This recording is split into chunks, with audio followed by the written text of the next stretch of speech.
Welcome to the JB Font channel. I am your host, James Fauntleroy. So good to see all of you here on this beautiful Tuesday afternoon. The JB Font channel is available on all major podcast platforms, so go ahead and subscribe there. Also part of Revolutionary Blackout Network, so you can see me there on Sundays and Thursdays. If you guys have not already, you guys can go to my Substack at jbfont.substack.com to get aware of all email notifications for whenever I go live, upload clips, or write any articles. So you guys can go there as well. Please make sure to like the stream. That pushes me out into the algorithm. Once again, thank you so very much. Just to let you guys know as well, we will be covering some stories today. Some are going to be a little bit deep, so I just want to put out a trigger warning for some of you who may be triggered by some of the news. I'm not going to be showing anything in particular that will be triggering, but I will be speaking about things that may be triggering. So I just wanted to put that out to all of you that may be watching today. Also, with that being said, I also want to give a shout out to everybody that is watching, that's tuning in. Good to see all of you here. We're going to start off with Miguel coming in saying peace. Good to see you, Miguel. Nice to have you as well. CBC Voter coming in saying happy Tuesday at JB. Free Palestine. Absolutely. Thank you so very much. Samuel GSI says Aaron Bushnell's body lies smoldering in the grave. Glory, glory, hallelujah. He's gone to be a soldier in the army of the Lord, but his soul goes fighting on. Thank you so very much for that. Notori Lee coming in saying, hi, good to see you. Notori, Mastermind Hour says the poll is a little confusing. I am sorry. I do apologize. I'll try to clarify a little bit. Roger Meadow says, Jay, the answers don't match the question. If I choose yes, am I choosing righteous or wrong? Let me apologize. Let me make sure that maybe I didn't post it correctly. I'm sorry. Let me take a look at this. Perhaps I can rewrite it. But I did post a poll. Let me take a look here. Let me see if it will load. Okay. Let me see. Can I edit it? I don't want to. Let me see. I don't end it. I just want to edit it. Because the poll I said, do you think Aaron Bushnell's actions were righteous or wrong? So that's basically, do you think his actions were right or wrong? And the actions that he took. That's basically what I mean. I don't want to end the poll because I actually want to get everybody's opinion on this. So it's yes, you think his actions were right. No, his actions were wrong, or not sure. Maybe I can I don't know. If I end this, will I end the poll? I'll just clarify, when towards the end of the story again, so that just hold off on taking the poll, and I will clarify towards the end because I really want to get everybody's opinion on this. But my apologies if it's a little confusing. I'll try to make sure I clarify in the future. My apologies, but thank you so much, Roger, for bringing that up. Terry Connolly coming and saying, peace, comrades. Good to see you. Kilio Grigor is saying hello to Miguel, Mastermind Hour, and me. So good to see you as well. Jack Hemmings coming in saying, hi, everyone. Good to see you as well. Is that my Jacqueline? Good to see you. All right. We have Cobra Commander coming in saying, glory to Aaron Bushnell. We have Jesco saying, I've chosen yes for righteous in the poll. Thank you very much for taking the poll. We have Leroy coming in saying, "Good day, comrades. Good to see you." The Quantum Alchemist saying, "Hi, JB and chat." All right. We have Black Unit Griffin coming in saying, "I would say Bushnell did something based on his conscience." That is very true. Absolutely. I would say the same. The Maverick. Let me see. You can end the poll, but you cannot end the Maverick. Oh, Maverick, Maverick, Maverick. You're always coming in trying to put a smile on my face, and I appreciate you every single time. Thank you so very much. All right. So it's good to see all of you here. This is going to be kind of heavy on some topics. So that's why I began the way I began, but we'll get into it.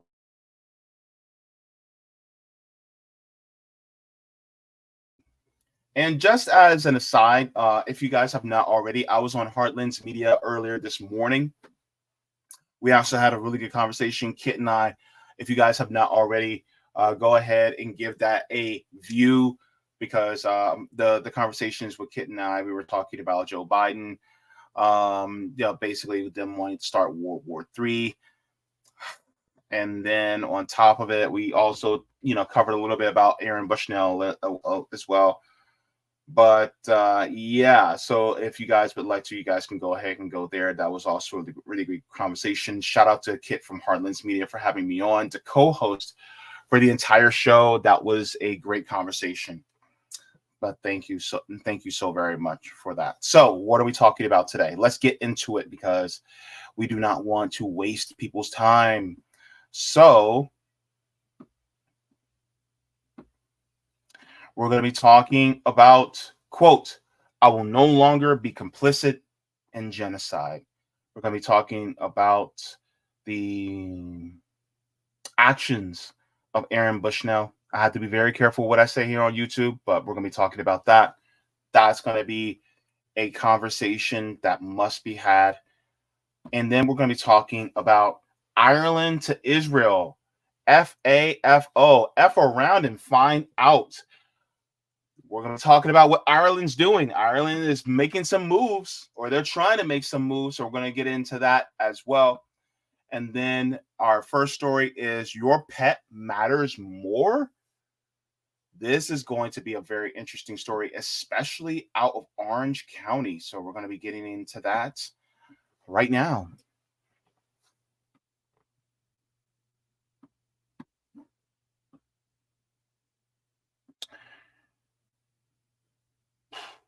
I thought I was tripping when I found this story.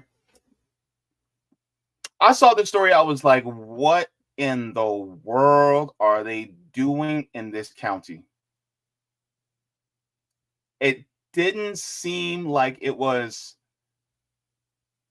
It didn't seem like it was it seemed like a logical thing. And when I actually saw it, I said, what in the world are you doing for the people? Let me share this with you. Those of you who are in Orange County in Central Florida, I don't know if you guys saw this. The price tag for Orange County's new animal shelter is now $95 million, and no one knows how to pay for it. The blurb says the facility will be the largest in Florida at 122,000 square feet. Right? Let's get into it. It says a new animal shelter in Orange County is now projected to cost close to $100 million, nearly triple a previous estimate, and Orange County officials don't know how to pay for it. The dilemma came to the fore as Orange County Animal Services presented an update to the planning of the new shelter at a Board of Orange County Commissioners meeting this week. The shelter has been the topic of discussion since 2017, but the original cost estimate was $34 million. The Orange County Animal Services has $41 million on hand for the project, leaving a shortfall of $54 million. First of all, hang on. A what? $100 million for an animal shelter? Wait, are we housing horses and orcas? What are we doing here, Orange County? Mayor Demings, what's going on that we need $100 million for an animal shelter? Now, don't get me wrong. I love the animals, right? JB loves the animals. But $100 million for Orange County? How much space do you need? Let's continue, because let's just continue. It says the commission's meeting workshop. Some commissioners expressed concerns about the increase in the cost and whether the county will be able to afford it. The OCAS is currently considering options for financing the project, which may include postponing other projects that are on the county's 5-year capital improvement plan. The CIP capital improvement plan outlines a number of projects that the county hopes to implement and how to budget for them. Some of these include transportation, wastewater, and parks and recreation projects. Transportation, wastewater, and parks and rec. I would say that the transportation and wastewater take a little bit more precedent. That's just me, right? But I don't know. It just priorities. Where are they? It says OCAS officials said that they have also considered looking into grant funding, but have not identified specific opportunity yet. Planning for the new shelter is currently in the design phase, and current cost estimate is based on rendered images made by Bacon Group Architecture of the potential building. They missed out a space here. They're supposed to put a space there. Anyway, because of the updated design is only an estimated 30% developed, there's a possibility that costs could increase further in the future. Quote, you're asking me to make up my mind with a project that's not escalated to 100%, and I don't know what the other needs are. How am I supposed to do that? End quote, Commissioner Christine Moore said. What worries me, she says, is we haven't gotten to construction costs yet. We're in design, and you're going to have to bid out for construction. It's going to go up again. That's from Myra Irubi. I think we're just kind of being imprudent for the residents of Orange County. Well, no shit, Sherlock. So let's continue. It says primary concern for the current shelter addressed in 2017 Board of County Commissioners meeting said that it kicked off the plan rebuild is the lack of air conditioning and space in its dog facilities.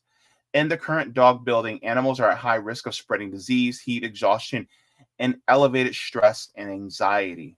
So this is one thing I need to clarify. I do not disagree that Orange County probably needs a new animal shelter or to re-renovate the animal shelter that we currently have. I don't disagree with that. My disagreement is with the price tag. But also, I also have some thoughts, and I'll get into this a little bit later, but if you take care of the humans, the animals will follow. Unfortunately, we're skipping the humans, and then the animals still suffer. And by animals, I'm not talking about just the wild animals in Florida or when local to Orange County. I'm talking about the dogs and cats. I'm talking about the domesticated animals that a lot of us have in our homes, or ones that we may have to send to the shelter because of certain circumstances.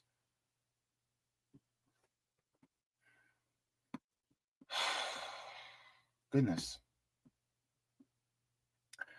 It says Orange County Animal Services has the highest number of dog intakes of any shelter in Florida. In 2023, Orange County has had over 6,500 dog intakes, according to shelter animal counts. The new shelter will be the biggest animal shelter in Florida at 122,000 square feet, with the capacity to house 265 dogs and 194 cats. The current building, which was built in 1987, is about 31,000 square feet. So the location of the new shelter will be same as the current shelter, which is down the street from me on Conway Road. So the shelter is literally like 5 minutes away. The OCAS is considered an open admission shelter, which means it does not turn away any animals that are brought in. As a result, the shelter is often over capacity. So, and of course, they do a lot of adoptions. They'll even do things that are like free adoptions, which I do encourage. Like, if you're trying to adopt an animal, if you're trying to get a dog or a cat, especially, try to go through the shelter first, because they are the ones that are in need. Of course, some people try to get, purebreds and things like that, but I say try, if you can try to get a shelter dog or cat, and go for a shelter dog. But some people, that's not their preference.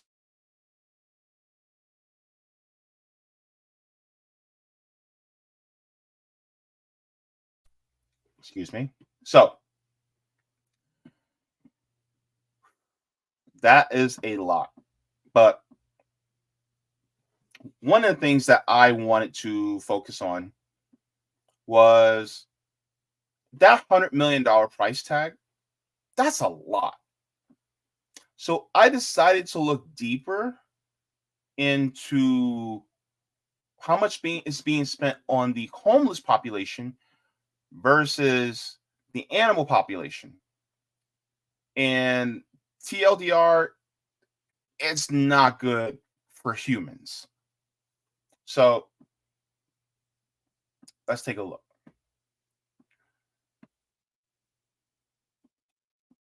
So let me share this as well out of the Orlando Sentinel that talks about the budget, and this was brought out last year. It says Orange County approved $6.7 billion budget for fiscal year starting in October 1st. Plan boost funding for public safety and transportation. It says Central Florida's population grows, so does the operating cost for Orange County government, which budgeted $6.7 billion for fiscal year 2023 to 2024, about 8.4% more than last year. Says the Orange County's property tax rate remains the same for a 16th consecutive year, though revenues will be up 12.5% higher because of new construction on the tax rolls and climbing property values. Says we have the lowest tax rate of county populations over 1 million people. Spending plan has $800 million committed to public safety and $100 million to transportation. The budget also includes 155 new positions across the county government.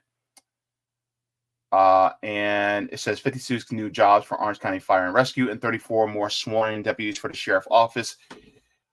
Oh, gee, yay, more cops. So there's a lot going on here. But it says most homeowners will pay more because property values increased. And then, of course, says the budget has included $136 million allocated for housing, including money rolled over from last year. That includes boosted locality controlled affordable housing fund for $14.4 million. And then this says about $34 million for mental behavior and health services for adults and children, part of an effort to plug the wide gap identified by a study last year. So it talks about a mental health system.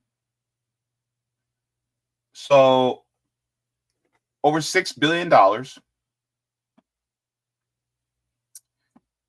And I took a look at the budget that was done.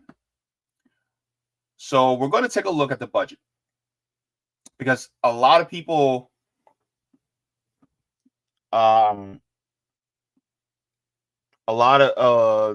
numbers will tell you everything you need to know. So Let me enlarge this.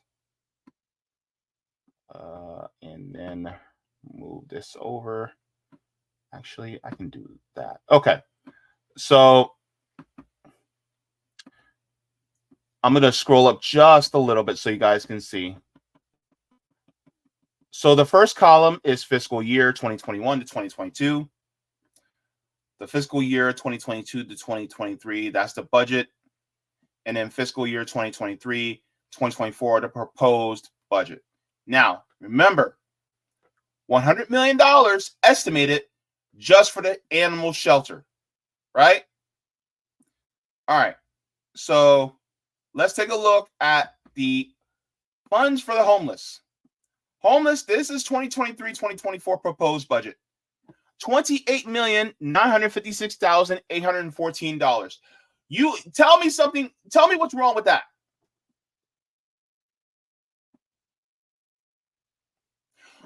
$100 million for the animals, $28 million for the homeless.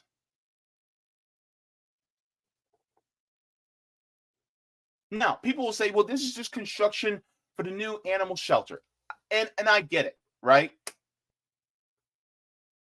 But to take care of animals is significantly less than it is to take care of humans.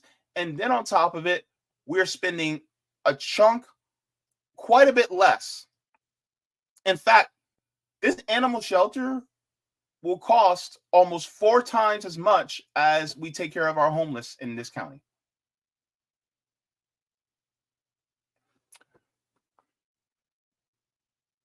Something not right. Let's continue on because I want to share more. So let me see here. So expenditures by division program. So the proposed is $30,356,814.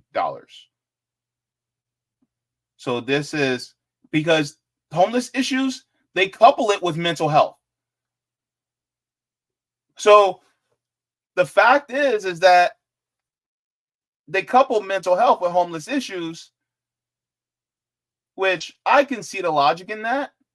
But mental health is not just people who are homeless. Some people who have mental health issues or just need to focus on their mental health, some of us are not unhoused. So that money that's exclusively for homeless is even lower. Let's continue. So just the Coalition for the Homeless is getting $608,304, right? Goodwill Industries, Goodwill, it's getting $154,000. Harbor House getting $252,013. United Way is getting over $212,000. Livestream Behavioral Center Homeless Initiatives getting $473,000.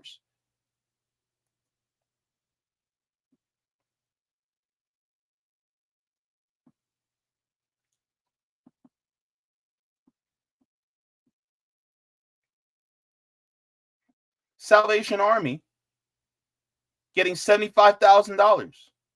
Isn't the Salvation Army allegedly also charging homeless people a fee to stay in their shelter? So when people are riding on the road, especially on 50 and on Colonial Drive, and you see homeless people, when you see homeless people panhandling and asking for money, remember that some of them are panhandling not because they're actually people who are rich or who have money, but they just want, to panhandle for people for money, and then they drive in their cars and go home. No, some of these are legitimately homeless people, and they're panhandling because they don't have a place to sleep for the night.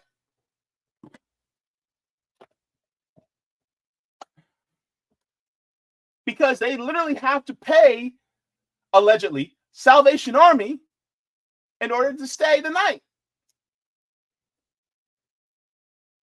So next time you go shopping for some consignment clothes or shoes or whatever at Salvation Army, remember that they're actually charging the unhoused just to stay there.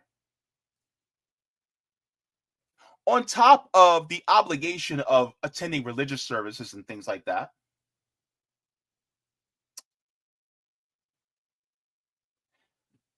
These companies like Goodwill and Salvation Army, it's a business. I don't care what nobody says. It is a business. That is what we call the nonprofit industrial complex.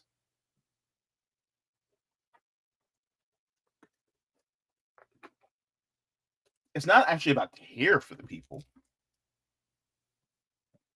And this is where a lot of our money's going. The money that's supposed to actually go to help the people who are unhoused, who are on the streets, are the people where it's going to these nonprofits. And then the rest of the money is going in to house dogs and cats, which I don't say anything wrong with housing dogs and cats, but you see the priorities are out of whack here.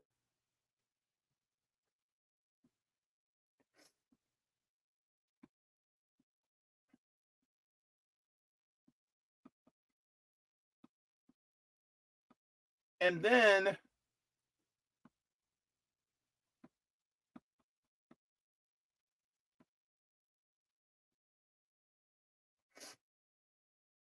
this talks about the mental health and homeless issues division.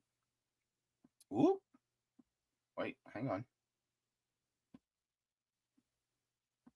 Okay. So this gives the breakdown for the budget for the mental health and homeless issues, right? This is all for Orange County. So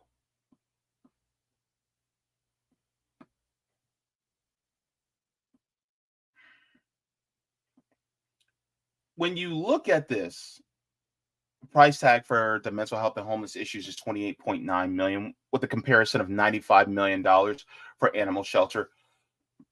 Tell me where the priorities lie. But I want to share something else with you. That's not the most outrageous part. I'm going to share my screen one more time, or we're going to look at something else that I think a lot of people aren't looking at either. And this is the part that gets me the most livid. So,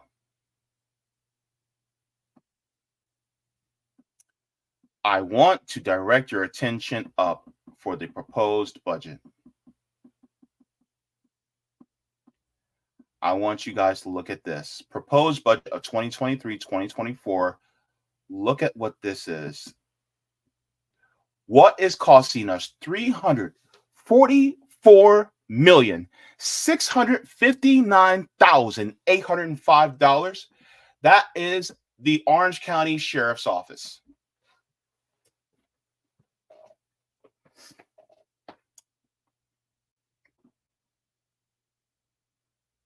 That's a very large chunk of our budget going just towards the police.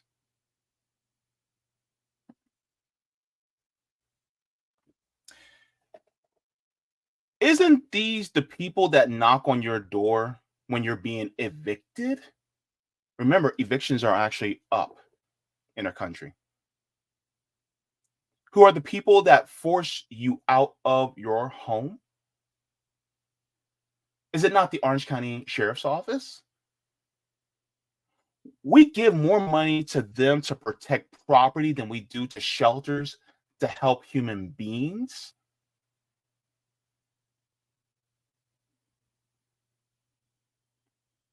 We give more money to the building of an animal shelter and to the cops than we do to the unhoused. Any wonder why our nation is so out of whack?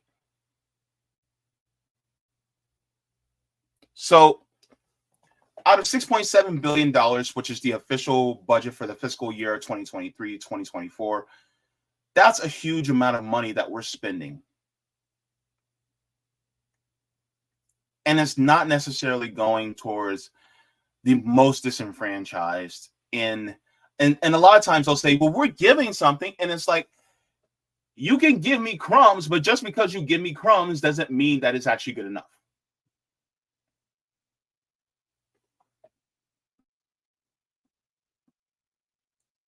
The proposed budget for homeless services is 30.3 million, which is about $4 million less than the year prior.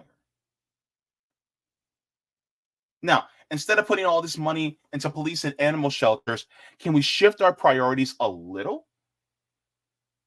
Yes. Now, the animal shelter is important. I'm not saying that it's not, which is one of the reasons why so many animals take what, like, the question is, why do so many animals take into our shelter in the first place? Because a lot of times people don't ask that question. So I'm going to share my screen here.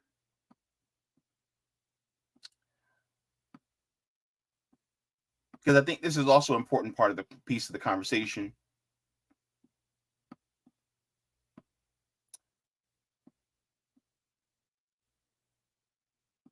So this is from foundanimals.org. Says, why do animals end up in animal shelters? Now, many of you who probably have pets have, know this reason, but some people may not. People like myself, I grew up without pets, so I don't know what it's like. So these are the top 10 reasons people put their animals up in shelters. Moving, right? Landlord does not allow pets. That's also true. Too many animals in the household. Cost of pet maintenance. Owner having personal problems, illness, or death. Inadequate facilities.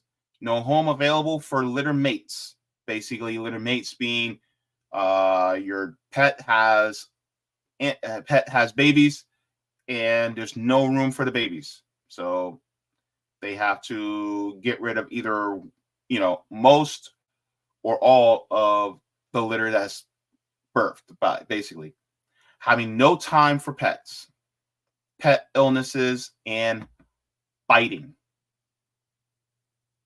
That's basically it. And then for cats, reasons were the same, in addition to cat allergies, house soiling, and incompatibility with other pets. But I want you guys to take a look at something. Moving, that's typically a fiscal, financial, economic issue, right? Landlord does not allow pet. That's also a financial issue, if you think about it, because you have to move someplace and the landlord doesn't allow the pet. Or if the landlord does allow pets, then you have to pay a deposit, which is pretty expensive, just for the pet by themselves. Cost of pet maintenance. That's another economic issue that people also face, right? Inadequate facilities. If you don't have the adequate facilities for your pets, then that can also be an economic issue. Having no time for pet. Are you working all the time? You don't have enough time to spend for your pet, or you work so many hours you can't take your pet to walk them, or to change out their litter box. So a lot of these are economic issues when it comes to having pets, right?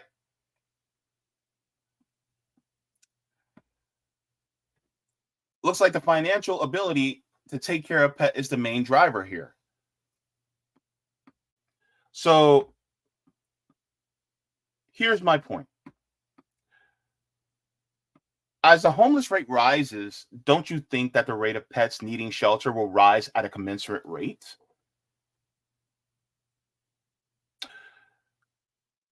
When times get tough and people have pets, what are the first thing they do with their pets? They're either going to send their pet to a family or friend to live with, or they're going to take their pet to where? A shelter.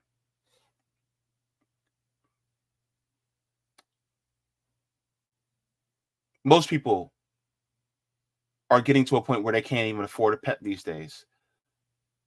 So to combat this, I say let's address the underlying issue, which is human homelessness.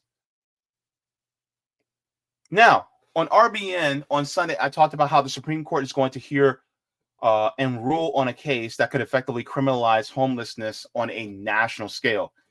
If you care about animals, then you need to be concerned about how humans will fare in this, because more pets will end up in shelters or have to be put down because more of us will be unable to afford them as housing prices continue to skyrocket.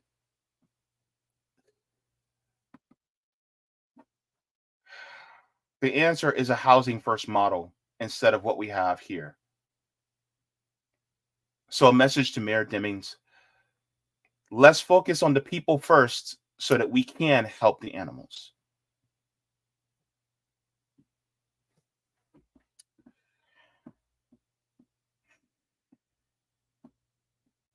So, did you like the stream? Go ahead and give the stream a like. Don't forget to spay and neuter your pets. I know I sound like Bob Barker, but hey, that's important so that we won't have to put as many animals inside shelters.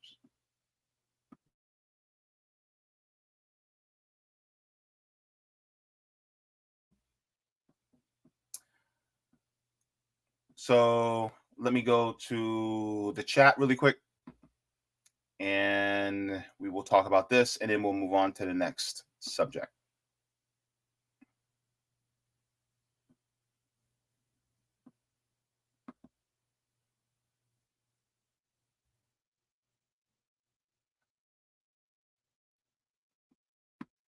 Mouse SF says, my neighbor thought my cat was feral and gave it back to her friend. Cat ran away and someone reported him after 11 days. I got my baby back. Oh, good for you. Good for you. Let me see here. The Quantum Alchemist says biting equals lack of training, responsible ownership. Interesting.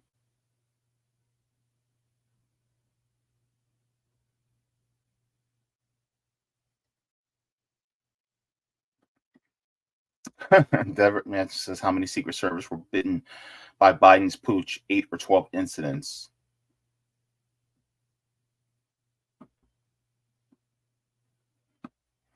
Yeah, like I said in the beginning, I will be clarifying that. So just for everybody before they take the poll.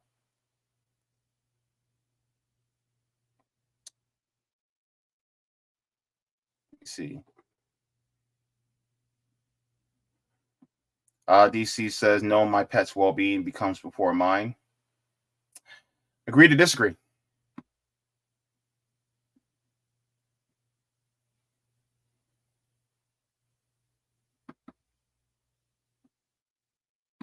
John Kipper says, me and my McCall do the hashtag van life. Good to see you also. Kagura says, pets are good for the soul and for the psyche. I agree.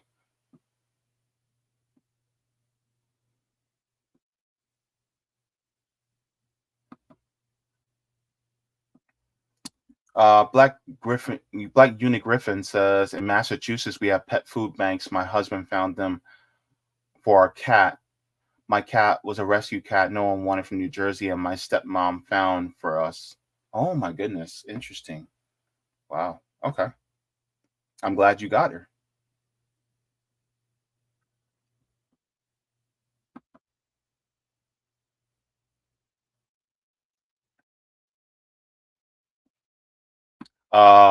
Mikhail says, plenty of disabled people are in need of a support animal. Initiate a program where people who want to give their pets away are linked up with those who want support animals but can't afford it. That's a good idea, Mikhail. That's also a really good idea. Okay, cool. All one same said, Not yet. I was going to do it today, but yes. Thank you so much for reminding me. All one same. Appreciate it.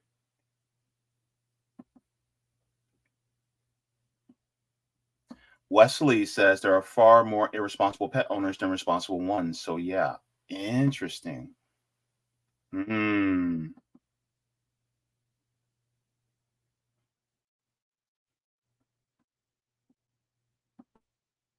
Let me see.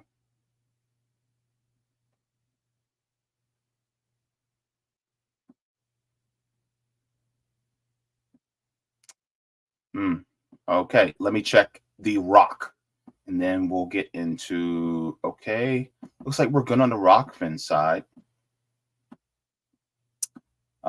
Is Rumble working? Are you working? Yes, Rumble is working. Do I have? Okay. Yes, Rumble is working. Shadow Hobbs says, having lived in California's Orange County in my teens, it always confuses me for several seconds when I hear about something going on in OC4. I'm sorry. Said yes, the righteous, the YouTube poll. Okay. Yeah, and Shadow Hobbs says, damn, Salvation Army is so evil. Yeah, agreed. Salvation Army, army of the exploiters. Anyway, so we're going to move on to our next story. Right now, we're going to be going into this one. Ireland to Israel. F around and find out. This is, ooh, Lord. Ireland said not. They said no, not today. So Ireland, man, Ireland and many Irish people have been vocal about the genocide going on in Israel and Gaza, and against the Palestinians, and they've been pretty vocal on it for quite some time. We are going to take a look at one of their most famous, which is the dame herself, Claire Daly. If anybody doesn't know, Claire Daly is the homie. So we're going to take a look at that.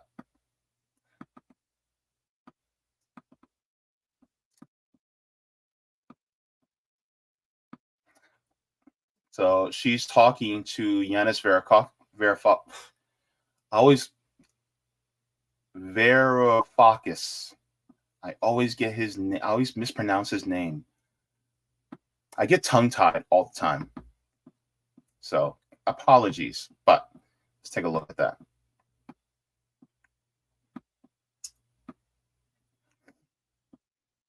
So here's Claire Daly. Let's take a look.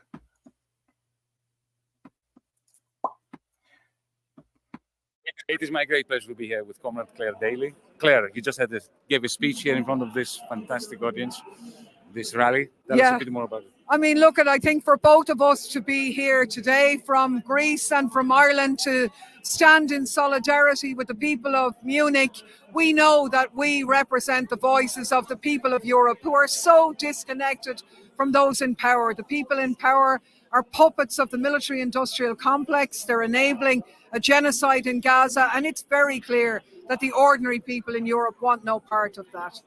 When we were just arriving here, I noticed there was a NATO flag being waved by an anti-demonstration. And I was thinking to myself, my goodness, don't these people realize that NATO is like the mafia? They create insecurity to sell security. They create threats to sell protection. And in the end, NATO guarantees that Europe is deindustrializing. It is falling behind economically, socially, morally. It is becoming geopolitically irrelevant. Absolutely. I mean, to see NATO flags being flown here when we know that NATO is simply the organization for the advancement of US interests is absolutely pathetic.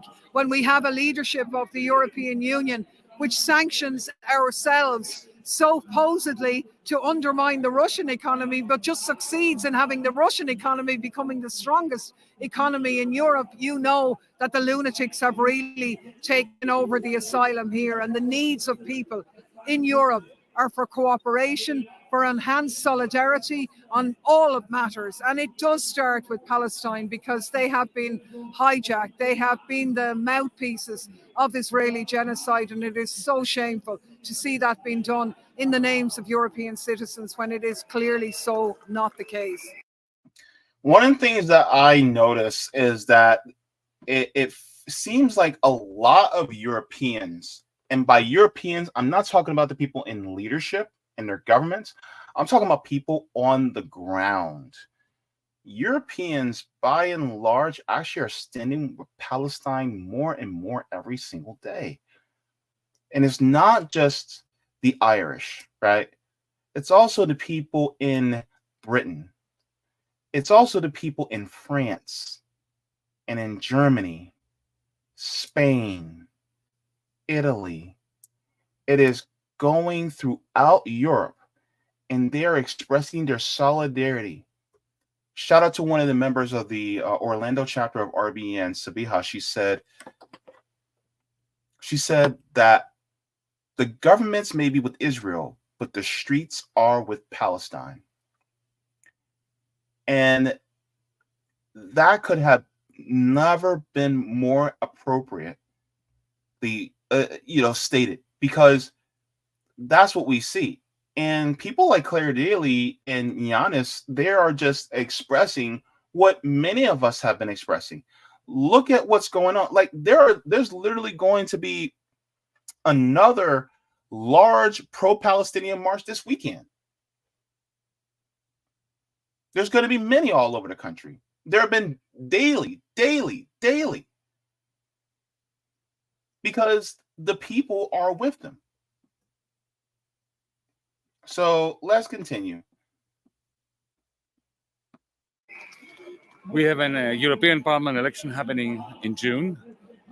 Though the European Parliament can never change anything, you have proven with your voice in it that it is important to have a forum, just a podium, on which we can tell the truth to Europeans. This is why I'm very much looking forward to us working together to bring about a voice of reason, of peace and shared prosperity, which can never happen in Europe unless we become liberated from NATO, from the military-industrial complex, from the banking and financial community, and we need to stand together in this, along with Palestinians, along with Germans, along with Italians. Ireland, at least, is not in NATO. Thank God for that. So it's true. Because, when you look at NATO is really just a military arm of the United States being used as a cudgel to not only advance further east towards Russia, because they really want to make Russia into a vassal state to increase their hegemony around the world, but it's also Israel, in a sense, is a vassal state that is within the Middle East in order to keep control of the Middle East and its resources. So when you look at the role of NATO is really just a tool used to beat the global South and Europe with. It's just a hammer that beats them over and over and over. And a lot of Europeans are saying, no more. We do not want this. It's crazy, but even Europeans are now starting to see through the BS, which I congratulate, because it's like, yes, thank you. And they're also looking at the global South and going, oh my God, this is how we got a lot of the benefits that we've gotten in our social democracies. We've actually ended up raiding the global South in order so that we can have, the universal health care, so that we can have the universal child care and the tuition-free college and all these different things. We literally had to go into the global South and extract and cause slavery in these places. Remember what happened in Congo. Remember what happened over 100 years ago under Leopold. in Congo, 10 million Congolese were massacred over what? Rubber. And just like what's going on in Congo right now, a lot of the rubber that was used throughout the industries, including in the production of cars for tires, it was from Congo and being used in order to extract resources out of there. And they were basically subjecting the Congolese to slavery. Same thing is happening today, except for instead of it being rubber, it's cobalt and coltan.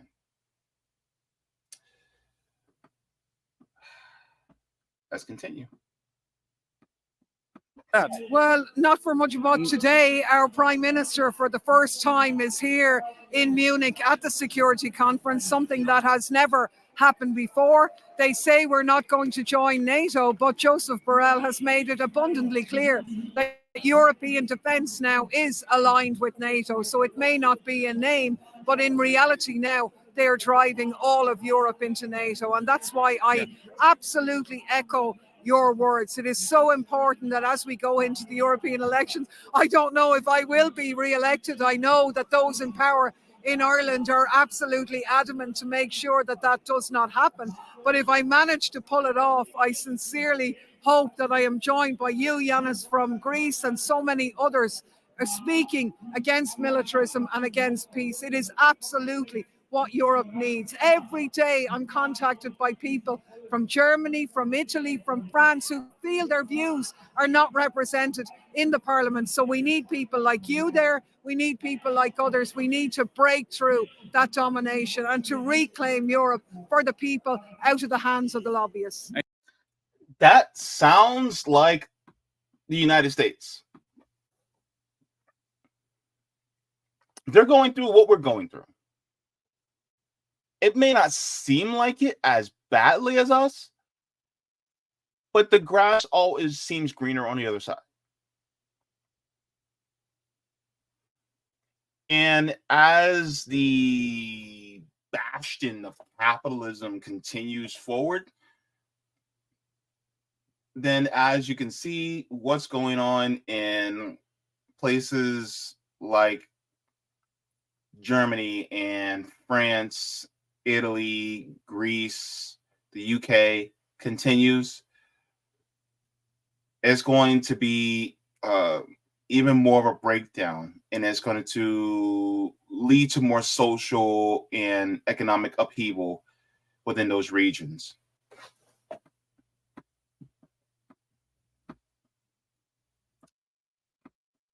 And you know what? Let's have some fun trying. Absolutely. Always. It doesn't matter whether we Always. win. What matters is that we keep up the good struggle together with all these people. Absolutely. So let's begin with free Palestine before we can free Europe. Absolutely. Yeah. We say in Ireland, if we fight, we might win. If we don't fight, we've lost already. So that's what we're here to do, to challenge All right, the system. Free Palestine!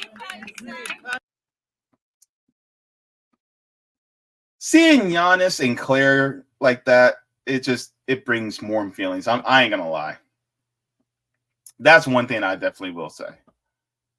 But yes. So I'm gonna share this because she's expressing a lot of what is the frustration of Irish people have been feeling. So this is the news that I wanted to bring out to you guys. This is out of Ireland Palestine Solidarity Campaign. So let me enlarge this so you guys can see this good and clear. It says Irish Senate calls for sanctions on apartheid Israel. The Ireland Palestine Solidarity Campaign this evening welcomed the unanimous passing of a motion in the Senate calling for robust actions by the Irish government to hold apartheid Israel accountable for its ongoing crimes against the Palestinian people. Woo! Says the motion, moved by Civic Engagement Group Senators Frank Black, Lynn Ruane, Alice Mary Higgins, and Eileen Flynn, is comprehensive and calls on the Irish government to, among other things, impose sanctions on Israel, enact the Occupied Territories Bill and the Illegal Israeli Settlements Divestment Bill to actively ensure that no U.S. weapons are being sent to Israel through Irish airspace, and to push for an international arms embargo on Israel. It can be read in full here. It says the IPSC chairperson, Zoe Lawlor, welcomed the motion's passing, saying, "We thank the Senate, in particular the Civic Engagement Group, for collectively making such an important demands of the Irish government. Senators clearly understand that the inaction by government cannot continue, that unilateral Irish actions are needed now. Although the Senate has no power to enforce this motion, it will help to increase the pressure on the government to act."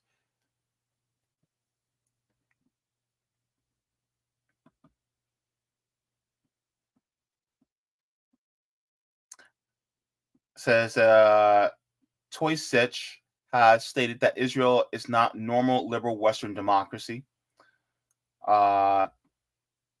Simon Coveney has called Israel's behavior monstrous and akin to a rogue state. Polls show that 80% of people in Ireland understand what's happening in Gaza as a genocide, and 70% recognize that Israel is committing a crime of apartheid, and that huge majorities are demanding sanctions. This is huge. Ms. Lawler concluded, "We have been calling for the government to listen to the people it's supposed to represent. We are now calling for it to listen to the Senate. The time for reflection, debate, consideration, and hand-sitting is over. It is time for action." Good Lord, that is massive.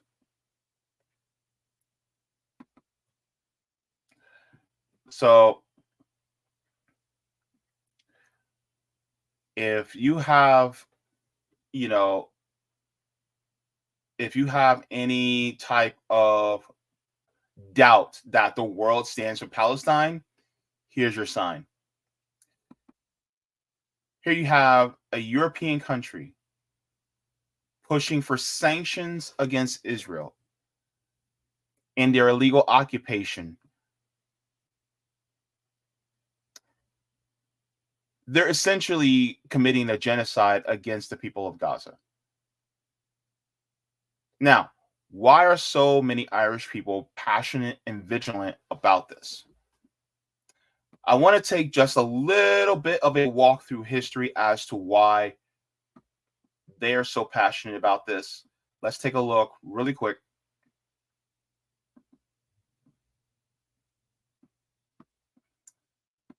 And this gives a little bit of a backstory. It says the struggle in Ireland, what British workers should know.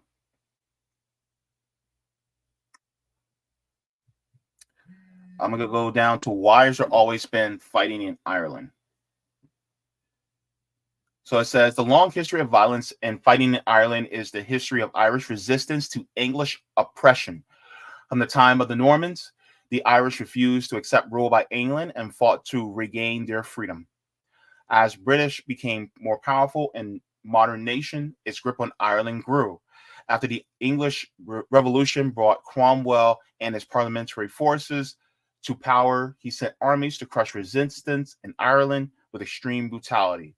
In whole areas, Irish populations were exterminated or forced to flee, and Scottish or English Protestant colonies were established. In spite of all the power and ruthless of British rule, the Irish continued to resist. Does this remind you of anybody else? Sounds a lot like Palestine. The only difference is instead of Catholic, change it to Muslim, and instead of Protestant, change it to Jewish, and then change, or Zionist, really, because Zionism and Judaism are not the same thing. And they're illegally occupying Ireland. So it's the same thing.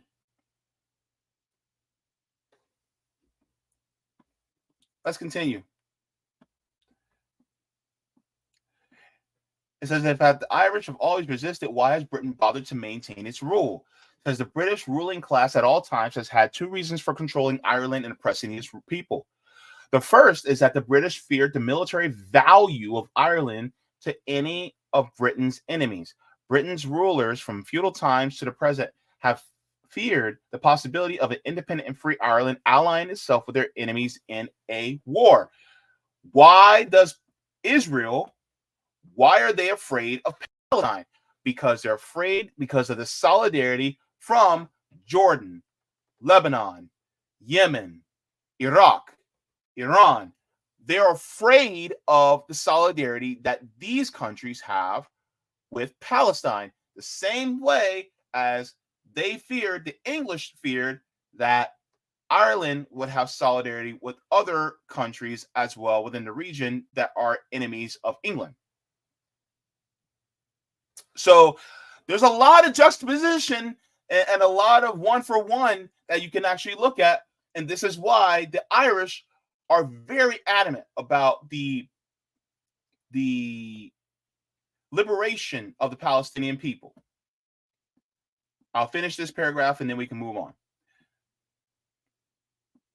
It says English landowners who have never been to Ireland or cared about the conditions there took over Irish land and drew rent from the peasants, evicting those who could not pay.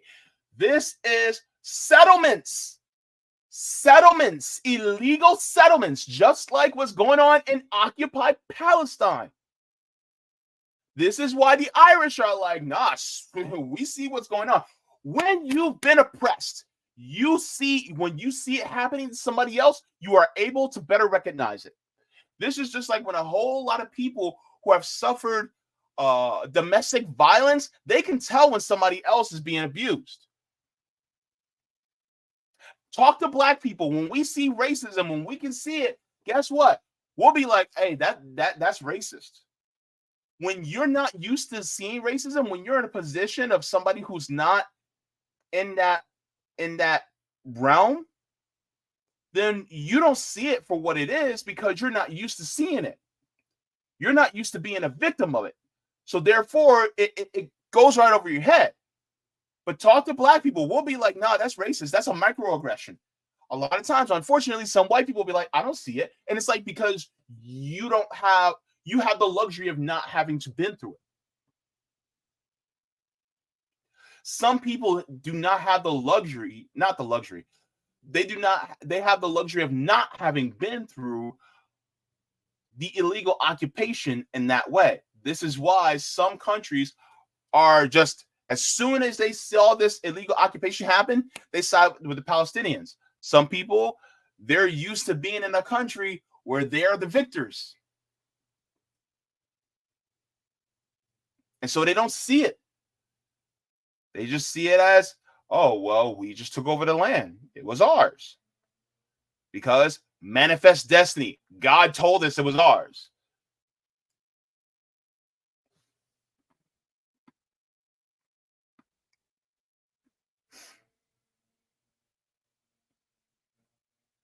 This economic exploitation grew as capitalism and modern production grew in Britain.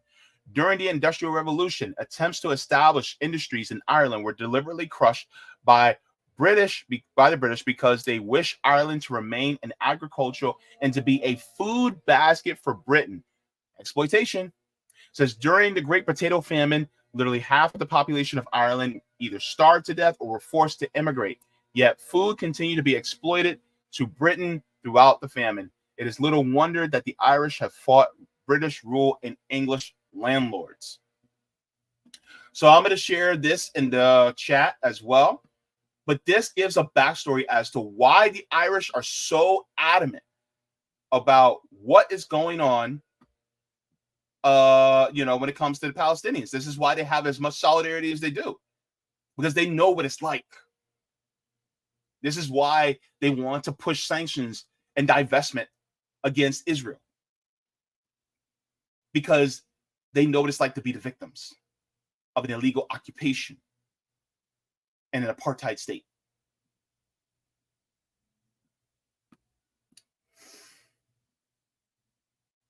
So from what we can see is that the Irish are intimately familiar with the occupation and settler colonialism and imperialism.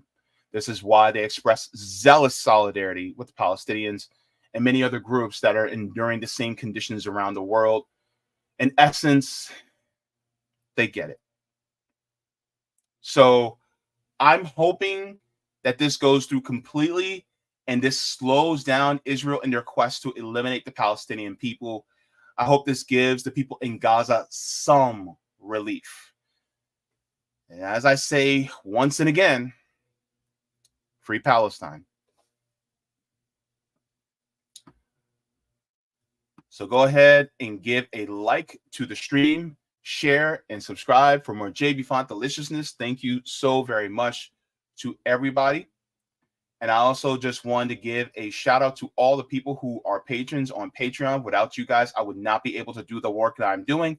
Thank you so very much to all of you for supporting the channel. And yes, of course, if you guys have not noticed already, my channel is still demonetized. If you'd like to support the channel, you guys can go to either Patreon or PayPal to support the channel as well. In addition to, and furthermore, if you guys have not, let me share the tiers as well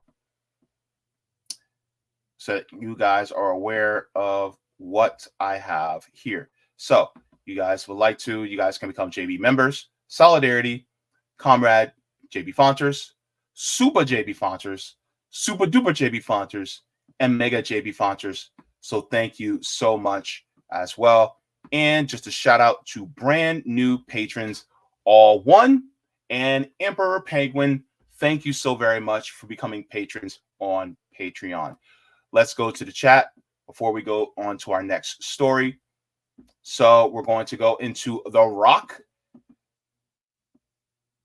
I'm not missing you this time, Roger. We're going to get into this Rock fan thing, and then we're going to get into the rest of the chat, and then we'll go on to our primary story. All righty. So thank you so much to Hemcar. Says there were a lot of people who immolated in the USA, who self-immolated in USA and were elsewhere, but they did not cover it. Is this going to be used by the NED? Somehow they did it for the Arab Spring Tunisia incident.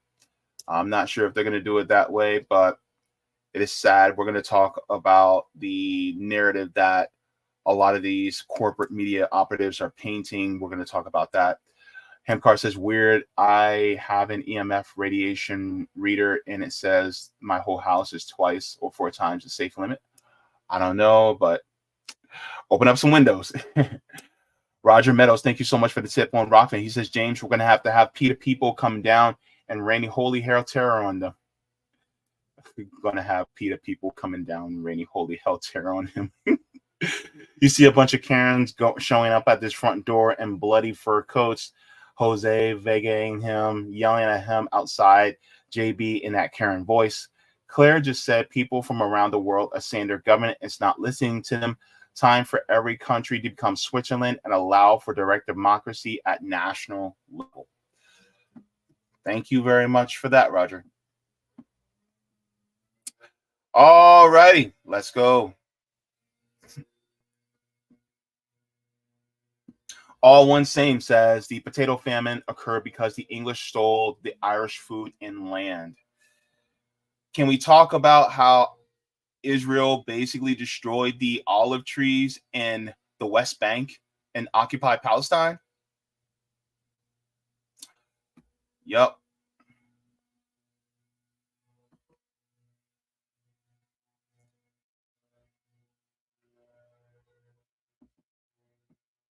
DC says the English Revolution of the 1640s, in which King Charles I was executed, established a short-lived British Republic under Oliver Cromwell, which resulted in violent subjugation.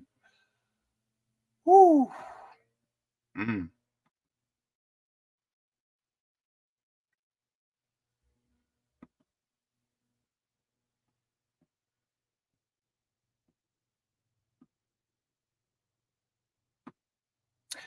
Interesting. DC says, yes, potatoes aren't even native to Ireland. They were imported from the Americas. From Idaho. Wesley Donaldson says, damn, the British sure F-ish up. Yep, they definitely did. Yep. Pizza the Hut says the Polish should have this wisdom as well. Mastermind Arrow says Dublin, the Guardia carries submachine bombs. Interesting.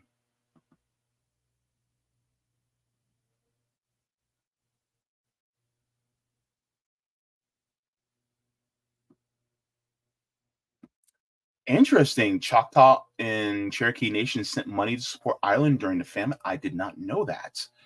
That is interesting. I mean, if you think about it, the Irish are really just indigenous to their land. So, I mean, indigenous solidarity, includes indigenous Europeans, or as some of us say, Northwestern Asians. Sean Brock says the INLA was a militant struggle against the imperialism all the way up until the 90s, though. They don't play at all. Claire is legendary, no doubt.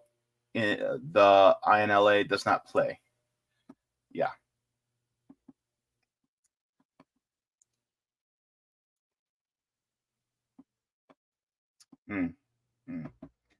Let me check on the... Let's check. Okay. All right. Just checking on the Rumble side. All right. We are good. So now it's time for the story. Ooh, this is heavy. This is heavy. Quote, I will no longer be complicit in genocide.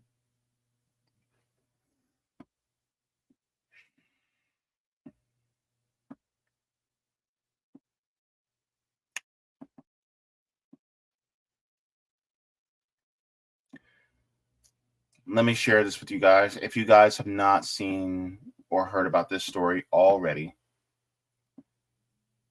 this is important. And it's important to get the narrative that is outside of the corporate media narrative. Let me share this.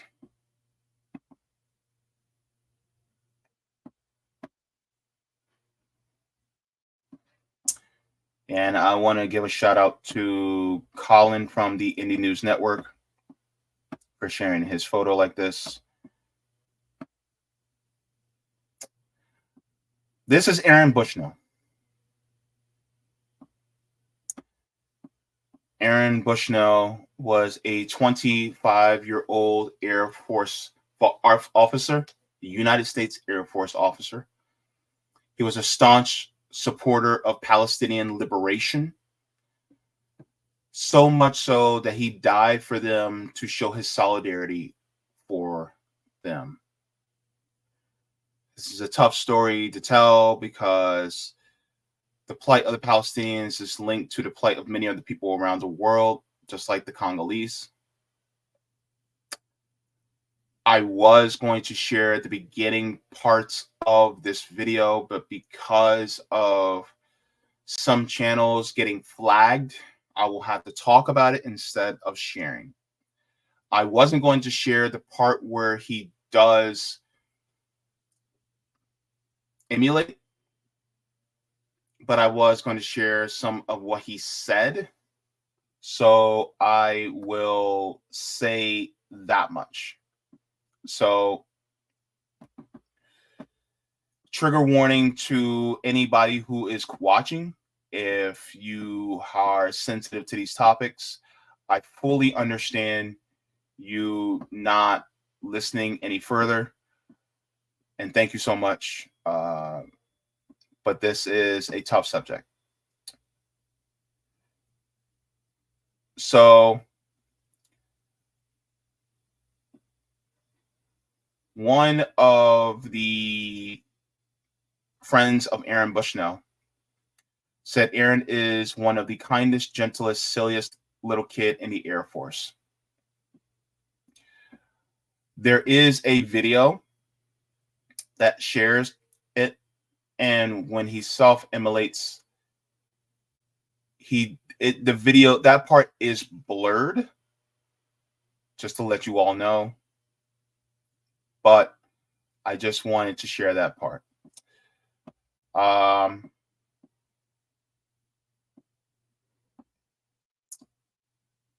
He is in his military fatigues, and he walks to the Israeli embassy in Washington, D.C. As he's walking, he says that he will no longer be complicit in the genocide. In the genocide he's talking about with the Palestinians. And as he is walking, he stops in front of the embassy. He's carrying a metal container which has lighter fluid, and he proceeds to ignite his body after dousing himself with the lighter fluid. As he does so, he starts screaming, "Free Palestine." Those would be his last words that he ever says. And just to humanize him, because there are people who are dehumanizing him, quote, "He is one of the most principled comrades I have ever known." That's from Xylem, who work with Bushnell to support San Antonio's unhoused residents. Quote, "He's always trying to think about how we can actually achieve liberation for all with a smile on his face." So this is him singing karaoke. This is him. Looks like an orange shirt, one of my favorite colors. Looks good on him. So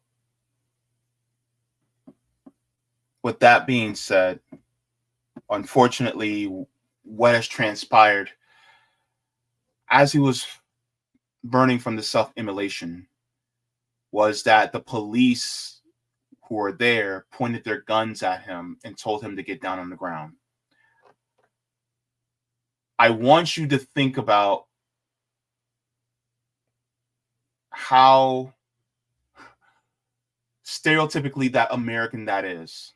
That instead of helping him to try to take out the fire, they point their guns at him. One of the officers said, "I don't need more guns, I need more fire extinguishers," as he's screaming, "Free Palestine."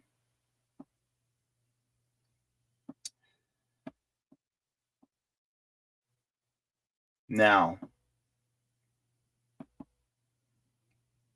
as his actions have shed more light on what Palestinians are going through, the corporate media has downplayed his actions and they covered it up. And then now they're trying to paint a different narrative. So we're going to go to that.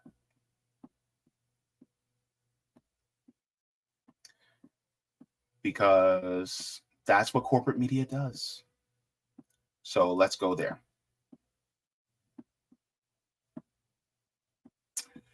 Of course, Andrea Mitchell.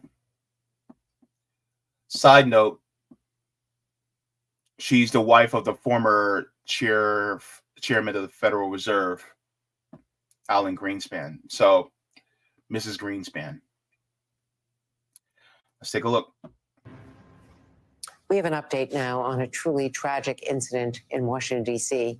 Yesterday, 25-year-old Aaron Bushnell of San Antonio, Texas, the active duty airman in the U.S. Air Force who set himself on fire outside the Israeli embassy in an apparent protest against the Israel-Hamas war, has died. that identification made by Metropolitan Police here. Bushnell filmed his own self-immolation on his cell phone, yelling, "Free Palestine," before collapsing to the ground outside the embassy. He was rushed to the hospital for treatment, but later succumbed to his injuries. And if you or someone you know is in crisis, call or text 988 to reach the Suicide Aid and Crisis Lifeline. You can also call 1-800-27.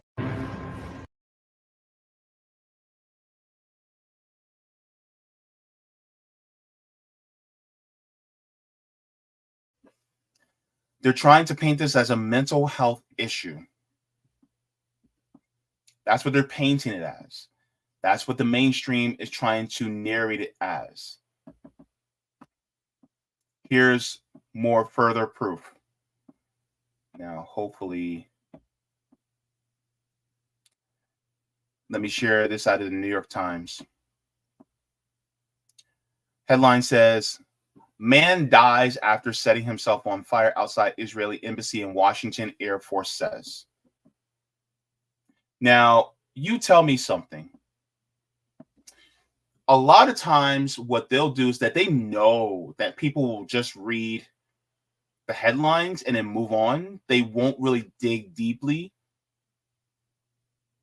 And then they'll also try to paint a different narrative that is more in line with the State Department or the Western hegemonic narrative. And so it's just like, oh my God, some crazy guy decided to set himself on fire. And if you decide to read just a little bit further, says Aaron Bushnell, an active duty senior airman, repeatedly shouted "Free Palestine" as he filmed and live streamed his protest against Israel's deadly military actions in Gaza. He had been taken to a hospital Sunday with life-threatening injuries. But let's get into the article just a little bit. Of course, it's paywall. We have a way around that so that we can see this.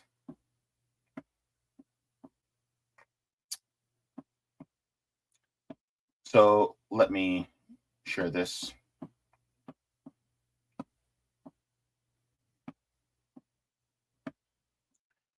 All right, so talks about the details. Of course, he self-immolated outside.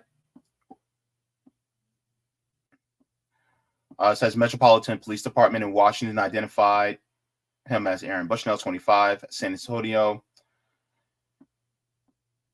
He was an active duty airman, says Bushnell appeared to have filmed the protest on Sunday, live streamed it to social media platform on Twitch.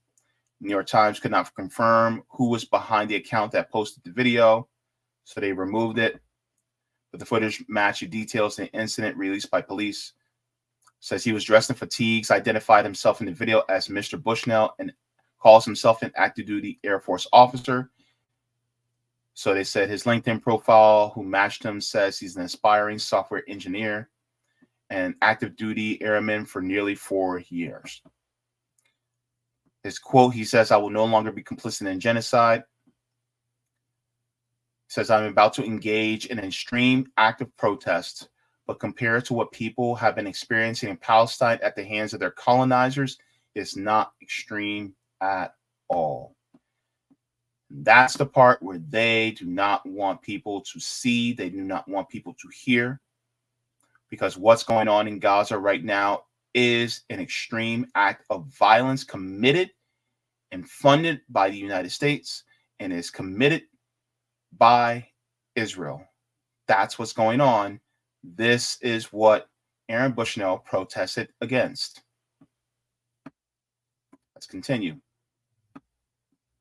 Standing in front of the gates of the Israeli embassy in Washington, he sets his phone down to douse himself in a clear liquid from a metal bottle, then lights himself on fire while yelling "Free Palestine" until he falls to the ground. Video shows law enforcement officers approaching him before he catches fire. One off camera saying, "Can I help you?"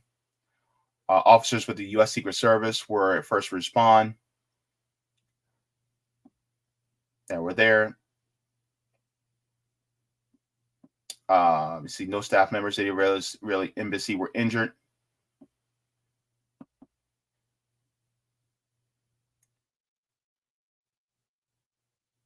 says more than 29,000 people have been killed in the war in Gaza. By the way, just to say, whenever anybody, all this was called a war. A war denotes that you have two equal opposing sides. There aren't two equal opposing sides. This is a genocide. This is a massacre. That's what it is. And it has been that ever since it started back in 1947, 1948, in what they call the Nakba, or the Great Tragedy. That is what it is.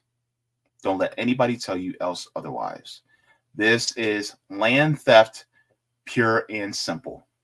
This is resource theft, pure and simple.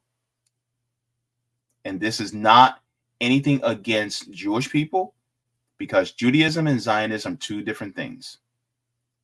This is illegal occupation of a area where you have an indigenous population that are inhabiting the area. That's ultimately what it is. So that's what Aaron Bushnell was advocating for. He was advocating for the freedom and the self-determination of the Palestinian people within the region. And this includes Palestinian people who are Muslim, Jewish, Christian, atheist, whatever beliefs that they have. These are for the people in the region. So that's what he was advocating for. Now, it says, as international calls for ceasefire have grown and the humanitarian crisis in Gaza has deepened, the Israeli embassy has been the site of protests that have come the result of arrests, but seldom in violence. So here's the thing. It is an extreme act of political protest. What he did. I would share this tweet, but I can't because it shows the picture of Aaron Bushnell self-immolating, but I'm going to tell you what it is. Mossad, which is the intelligence arm of the Israeli government, they put out a Twitter statement with Aaron Bushnell on fire, and they captioned it as, quote, "Our enemies kill themselves," end quote. That tweet was then deleted, but screenshots are forever.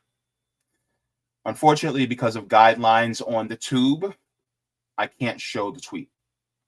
But that's what Mossad said.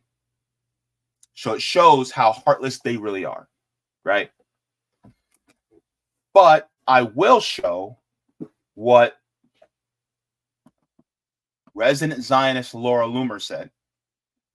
And this is the narrative that's being shared over and over to combat what Aaron Bushnell did, because this is a very strong statement.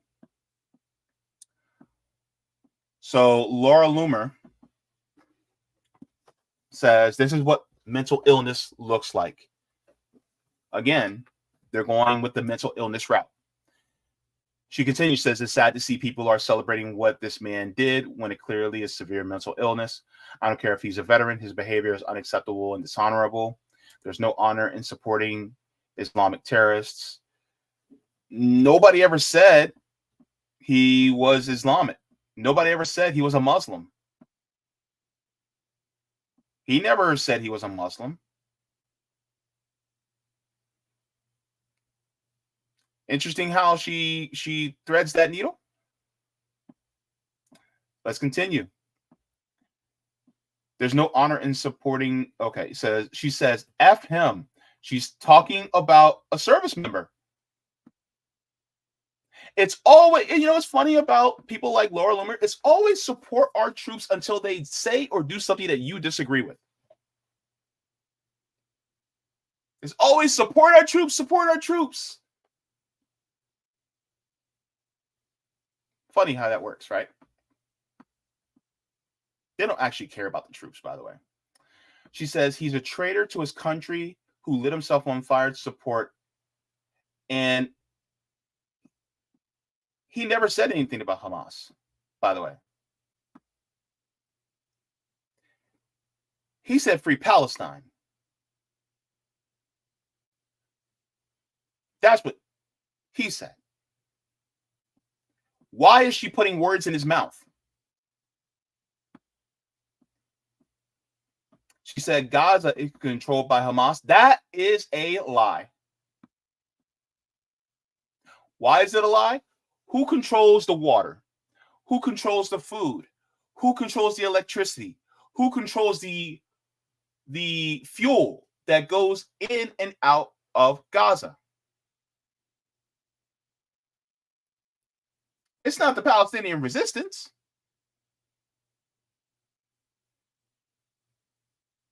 Remember what the defense minister of Israel said back in October? He said, we're going to cut off the food, the water, the electricity, and the fuel. We're going to stop it. Look, Palestinians can't even get chocolate. Is that Hamas? Is Hamas the reason why they can't get chocolate? You can't get a wedding dress into into occupied Palestine. You can't get a wedding dress into the West Bank or into Gaza. You can't get oregano. Oregano! Tell me again, who has control?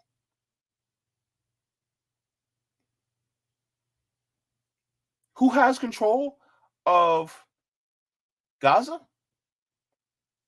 It's not the Palestinian resistance, because if they actually had control of Gaza, would there be a need for resistance?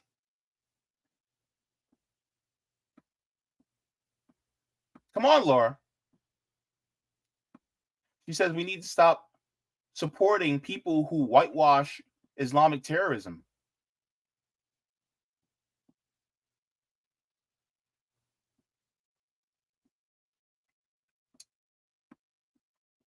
Let me ask you this.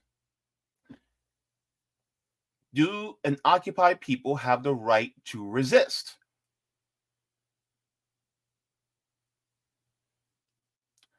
Does an occupied people have the right to resist?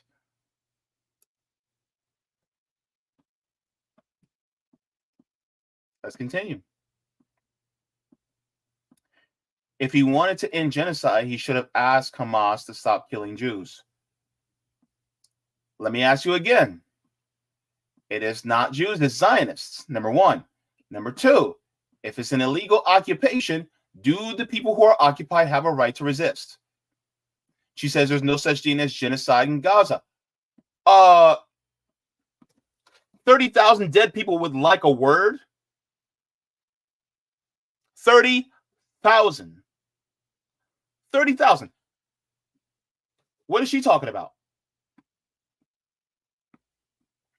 She says the only people who have been genocided are Jews and Christians.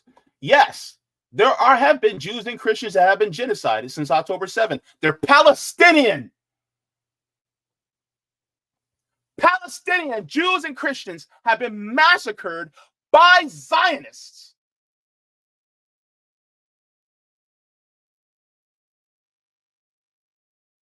See, here's the problem with somebody like Laura Loomer. Here's the problem. She doesn't even regard Palestinians as having any other beliefs besides Muslim. There are Christian Palestinians. One of the oldest churches in the world was bombed by Israel. Churches, synagogues destroyed in Palestine. There are Jewish Palestinians and Christian Palestinians. Their blood is on the hands of Zionists. It doesn't register to her that some of them, other Jews and Christians, are Palestinian.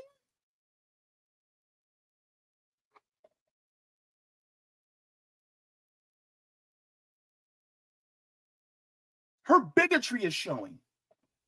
She is a bigot. Deeply so. Let me share this as well. In fact, you know what? I'm not sharing another tweet from her. To hell with her. Because she is trying to paint this narrative that somebody like Aaron Bushnell is just some crazed individual, despite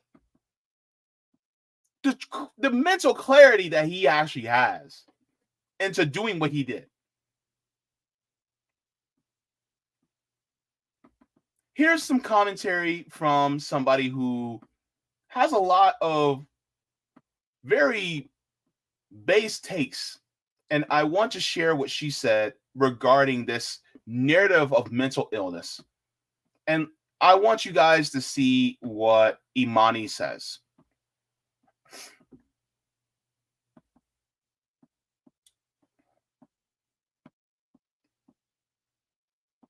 So Imani says this. No rational human lights himself on fire. None. Of course they do. Of course they do. This has been a form of protest for centuries. What are you talking about? Furthermore, self-immolation is a form of communication in protest. And if you were really pressed about somebody going to that extreme action to protest and communicate, one would lead me to believe that you're really just as interested in making sure that politicians and people in power respond to somebody who would protest in that way. Or at the very least respond in such a way that would make such an action unnecessary, wouldn't you think? But you're not interested in any of that. You're not interested in what he self-immolated for. You generally don't give a fuck. Because the desire to declare him as mentally ill has nothing to do with him actually being mentally ill, but everything to do with removing him and isolating the movement that inspires him away from society, away from sane society. Anybody who thinks like this generally doesn't give a shit. Promise. No. So what I will say is the actions that he took were acts of desperation because of what is going on in Gaza.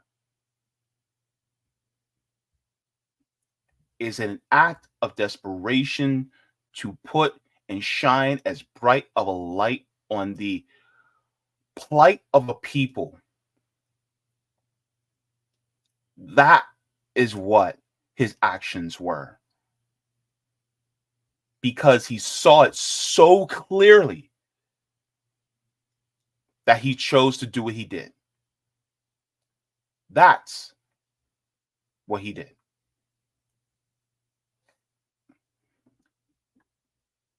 And it's not the world that is sick.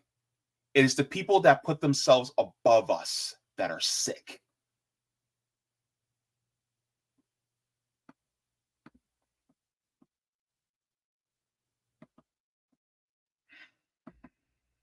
His conviction and mental clarity was clearly present, and he did not harm others to make the statement. Now, I'm not encouraging people to do the same. I think it is important to explain why he took such drastic actions. We're now approaching 30,000 people that are being massacred in Gaza with our federal dollars being used to commit this genocide. This is being done in our name. So, let me share this as well. And if you guys have not, I will clarify in the poll. But I think this poll is very important as well. But let me share this with you guys too. Because the narrative, they will keep it, in line with the State Department, in line with the Western hegemonic powers. Quote, "This is what our ruling class has decided will be normal," end quote. That's from Aaron Bushnell. These are the headlines. Shout out to 50 Shades Away. He says, this headline says, "War and illness could kill 85,000 Gazans in 6 months. Even under the most optimistic scenario, an immediate ceasefire, an additional 6,500 Gazans can perish scientists estimated. Next one. In a likely illegal attack, Israeli Navy fired on UN food convoy in Gaza. Quote, Gaza has become very fast one of the most dangerous places to be an aid worker in, end quote, says one UN RWA official said. Next one. $14 billion U.S. aid package for Israel crafted with eye to multi-front war, not just Gaza. This one says U.S. House panel recommends $17.6 billion in military aid for Israel. That's what's going on. This is why Aaron Bushnell felt as strongly as he did. And I think we need to see his reasons for why he felt so strongly. Now, there was a statement that was made by Palestinian resistance. They heard about what Aaron Bushnell did, and they made a statement. And I will be reading that to you right now. And here's what they say.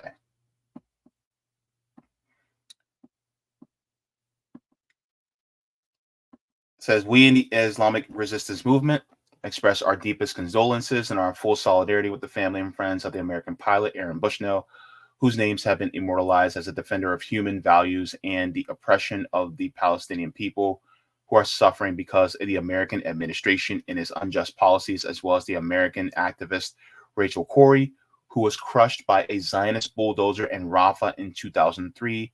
It is the same city that Bushnell paid with his life for putting pressure on his country's government to prevent the criminal Zionist army from attacking it and committing massacres and violations there. The administration of U.S. President Biden bears full responsibility for the death of U.S. Army pilot Aaron Bushnell due to its policy that supported the Nazi Zionist entity in its war of extermination against our Palestinian people, as he's given his life in order to shed light on the Zionist massacres and ethnic cleansing against our people in the Gaza Strip. The heroic pilot Aaron Bushnell will remain immortal in the memory of the Palestinian people and the free people of the world, and a symbol of spirit of global human solidarity with our people and their just cause. The tragic accident that cost pilot Bushnell his life in an expression of the growing state of anger among the American people who reject their country's policy that contributes to the killing and extermination of our people, and to reject their government's violation of universal human values by providing cover to ensure the impunity of the entity and its Nazi leaders from punishment and accountability. So that's what Palestinian resistance has said in regards to Aaron Bushnell.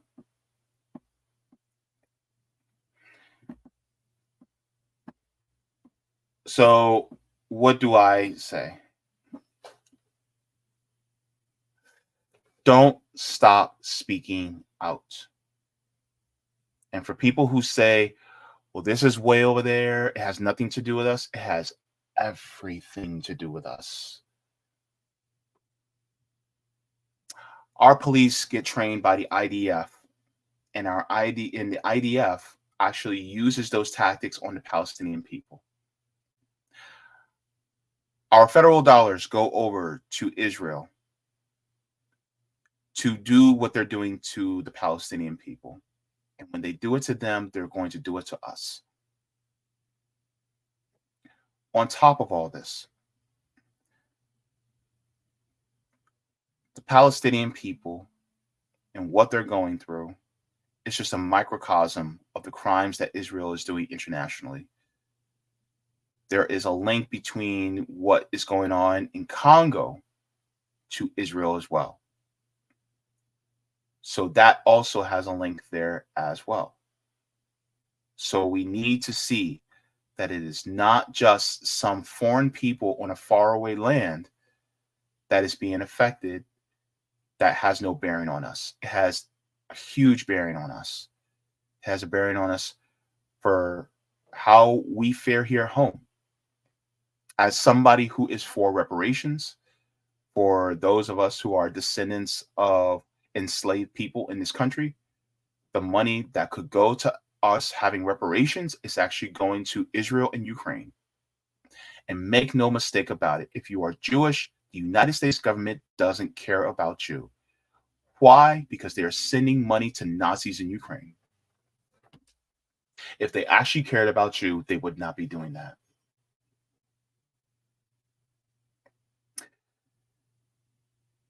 The United States could care less. You are a means to an end. That's it. That's all. They will put your bodies on the line to do illegal occupation. They will conscript you for military service so that you fight their wars for them, so that they can sip champagne on their yachts while you give your life for liquefied natural gas and for oil off the coast. That's what it's about. Ultimately, it is all about resources. It is all about land. They do not care about you. You are victims just like the Palestinians are. And those of you who are within our nation's military, they will do the same to you because you are nothing but cannon fodder to them. This is what's important. And Aaron Bushnell realized this. This is why he said he will no longer be complicit in a genocide against the people. And if it's not the Palestinians, then it would be another people. It would be the Ethiopians. It would be the Yemenis. It would be the Congolese. It would be the Sudanese. It would be the Haitians. It would be some other group that is being vilified day in and day out in our media. Because they dare to defend themselves against illegal occupation and settler colonialism.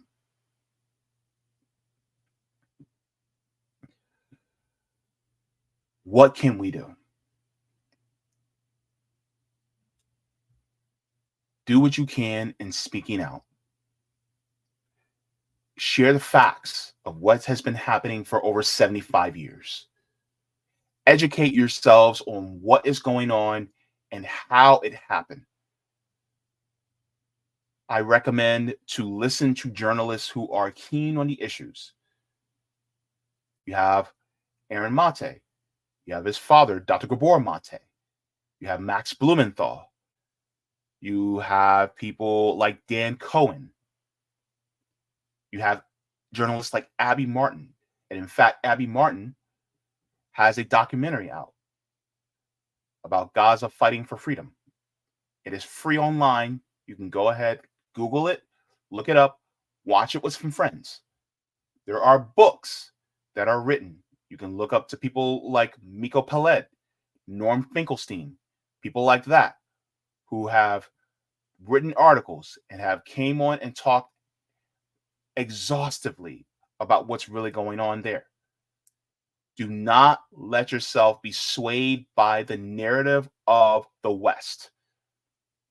Do not allow yourself to be swayed by the narrative of imperialists who wish to just extract resources from the land and from the people and then subjugate them under harsh conditions just so that the corporate masters could have another Bugatti. That's what's important. I'm not encouraging the same actions as Aaron Bushnell to that extreme. What I'm saying is understand what he understood and use and live your life. Live your life to help people who are marginalized and who are subjugated under these harsh conditions.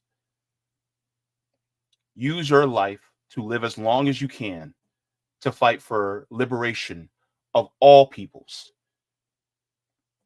Not just the Palestinians, but also to all people within the global South, to people here who are living in an imperial core, to people who are living abroad, because nobody should have to live under these conditions at all. Join mutual aid groups. Join protests that are on the ground to raise awareness. If you haven't, purchase a kafia. Make sure it's a kafia that's straight from Palestine. Make sure, so that the money goes straight to the Palestinians, so that they can continue to fight for their liberation. Join other voices like Jewish Voices for Peace. Join them as well.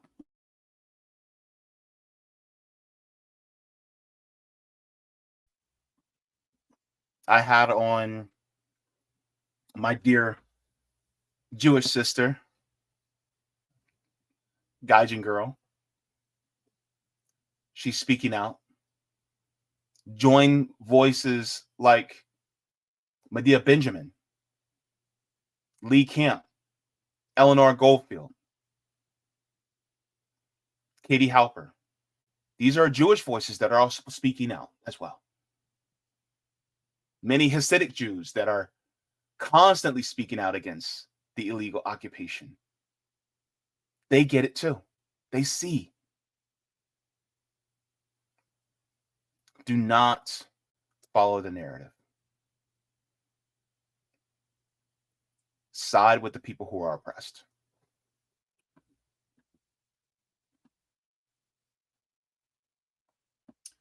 Go ahead and like and share and subscribe. Thank you very much for that. Now, I know that there is some confusion on the poll that I put, but basically the poll is asking the question, do you believe that Aaron Bushnell's actions were right or wrong? That's basically what I'm asking. You have the answer of saying yes, his actions were correct. His actions were incorrect, or not sure. So my apologies for the confusion on the poll. But let me go to this and let me enlarge this as well. And if you haven't taken the poll, go ahead and take it right now. I'm about to read the poll. So let me share the screen.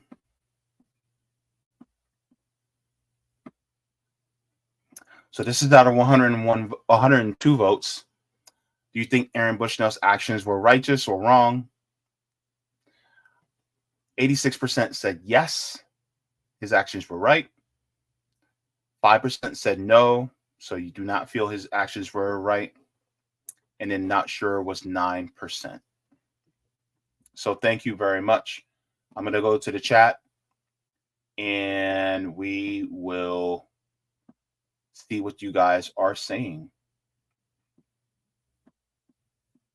Let me go to the Rockman first.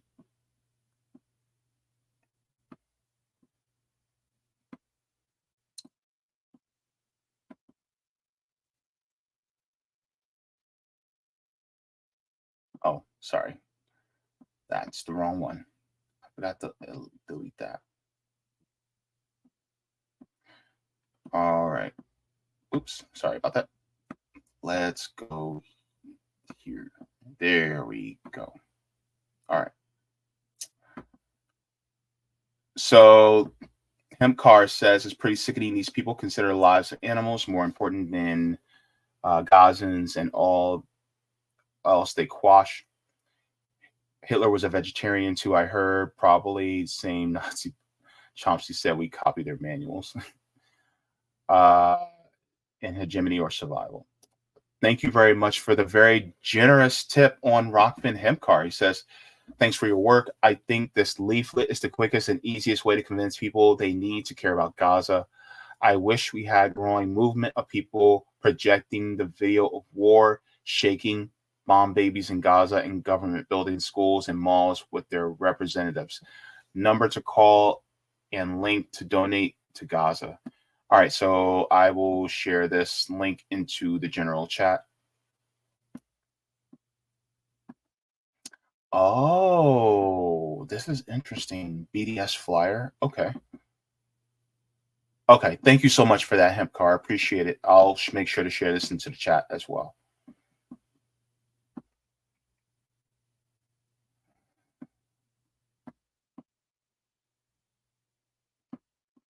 All right. Thank you so much for that. And then let me go into the Rumble chat and share that in the Rumble chat too.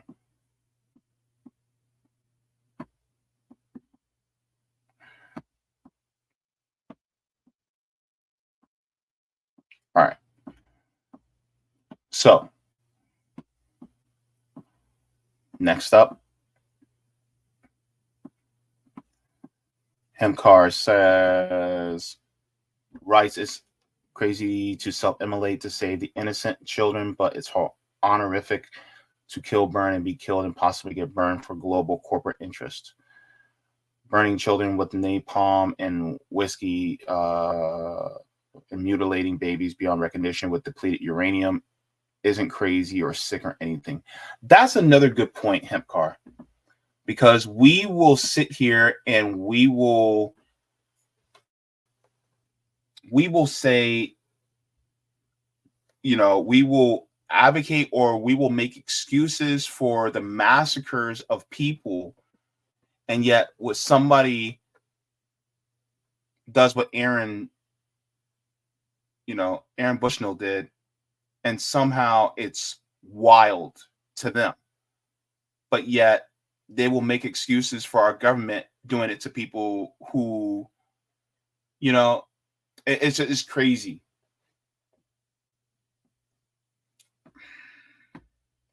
I want to say more, but I got to be careful. This is a touchy subject. Let me see. Napalm, white phosphorus is worse, and it burns to the bone at 7,000 degrees Fahrenheit. Can cause falsy jaw, where the mandible slowly rots and falls off. USA military joined today. Yeah, and Israel is literally dropping white phosphorus on Palestinians. Thank you so much for that, Hempcar. Quote, only the strong go crazy, the weak just go along. That's from Asada Shakur. He says, if you can read the UN link, the people being silenced by the USA talking about the things that will really stop the people. So above all, short clip of a Panther in prison about COINTELPRO. It was from a Freedom Archives movie.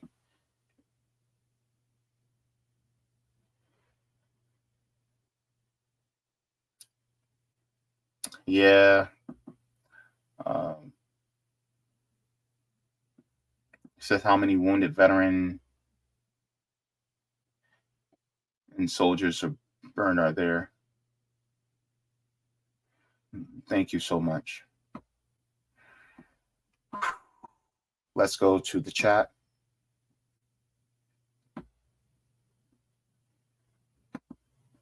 All right.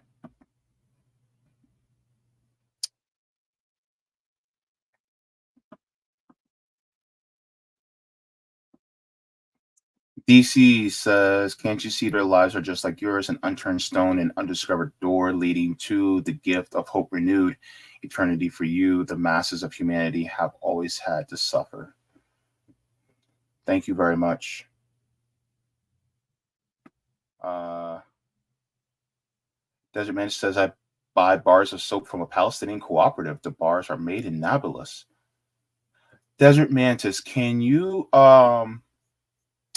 I know you can't put links in, but if you can put like the link, but then separate the dot and the com and then just post it, and then I'll share it on here too. Because if we can share that for people so that they can buy Palestinian soap. Hey, great. You know, keep your face clean and solidarity with the Palestinians.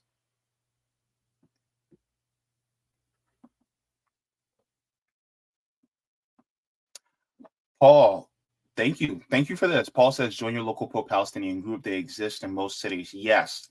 And here in Orlando, we have Florida Palestine Network. They do amazing work. In fact, you know what? Paul, thank you so very much. Let me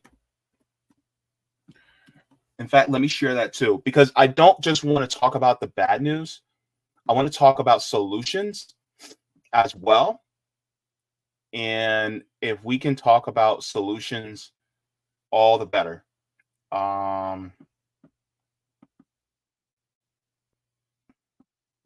I can find it, hang on.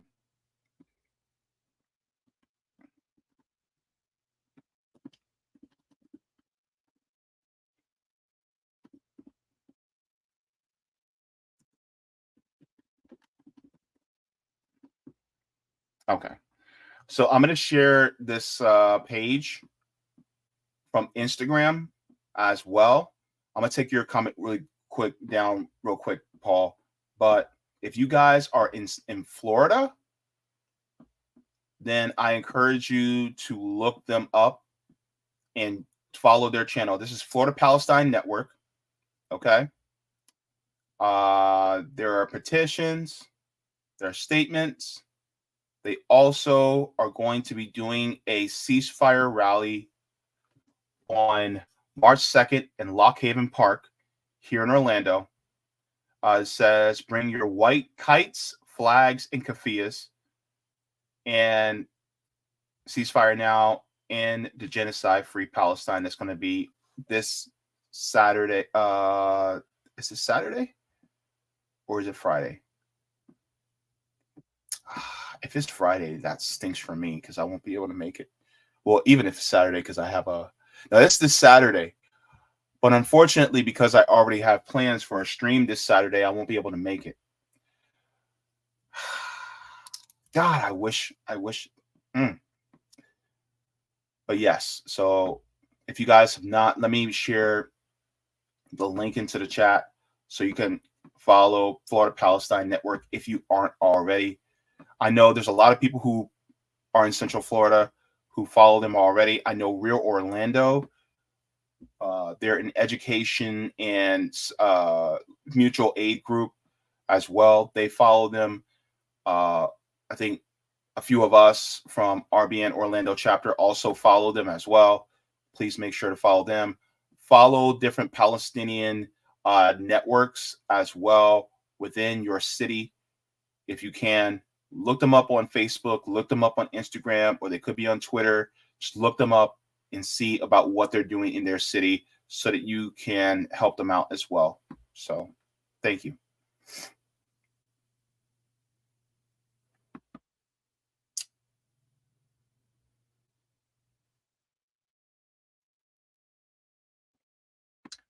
Thank you very much, Disco.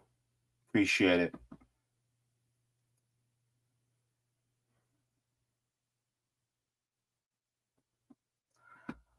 Pine Martin says, my answer to the poll is Aaron Bushnell's actions were both right and wrong. I know it's not going to be easy for some people to square. You know, but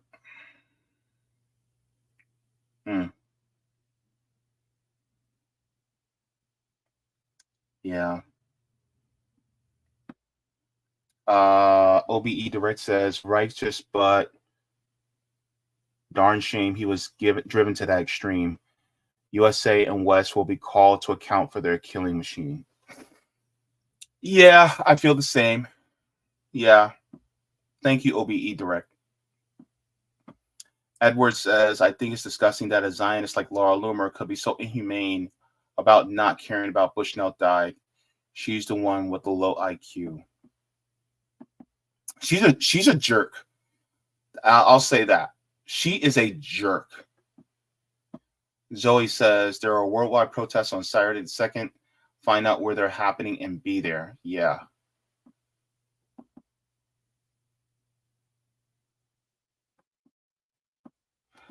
Oh, I'm gonna mess up this name. I'm sorry. Zahirudin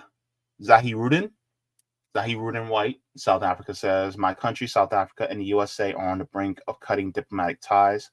Watch this space. We refuse to be in relations with the countries assisting in apartheid.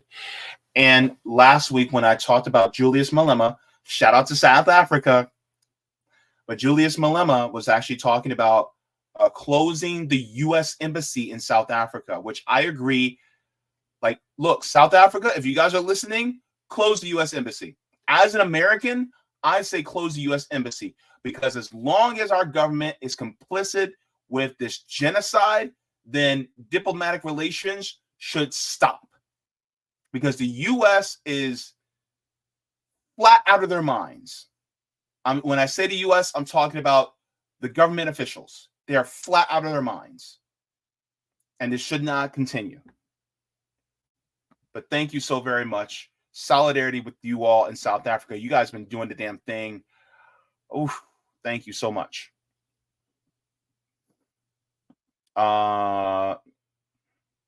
Yes. Roger Meadows says, so someone say cooperative. Yeah, if there's actual co-op, a Palestinian co-op, then definitely I'm gonna be looking for that as well.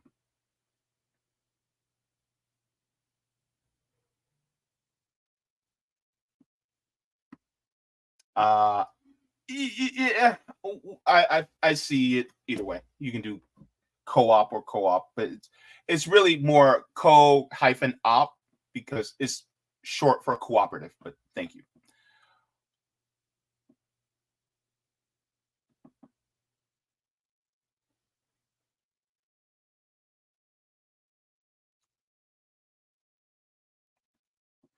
DC says, thanks for reading those lyrics. The song's called Suffer by a band Bad Religion. It's a great punk rock song, and the album art from their 1980s Suffer is extremely relevant. Okay, thank you so very much. By the way, real punk rockers actually get it. That's from one thing I'm learning. They actually understand, going against, these systems. So I shout out to you punk rockers out there. You guys have my love. I'm not a punk rock fan, but I love your mindset. The real punk rockers, not those fakers.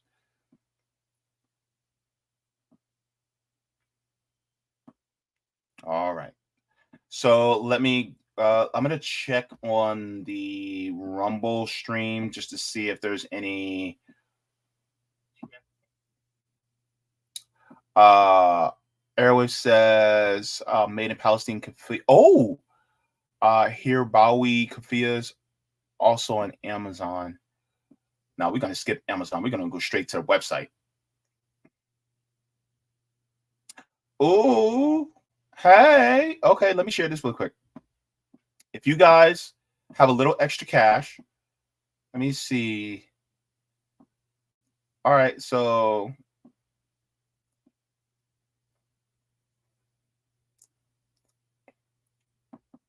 okay. And they make different color kafias too. So if you guys would like to, it's hirwabi.ps. In fact,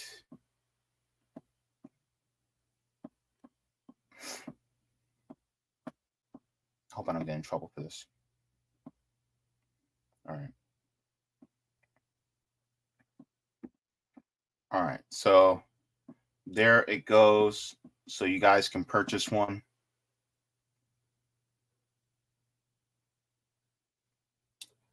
Okay. Factory's been since 1961. Employed 25 workers who operated 15 machines and annually produced 150,000 kafiyas. But following the signing of the 1993 Oslo Accords and the adoption of the free market policy, the import of cheap kafiyas made in China began to flood the markets worldwide. By 2010, only 4 machines remained in operation, with its annual production dropping to a mere 10,000 scarves.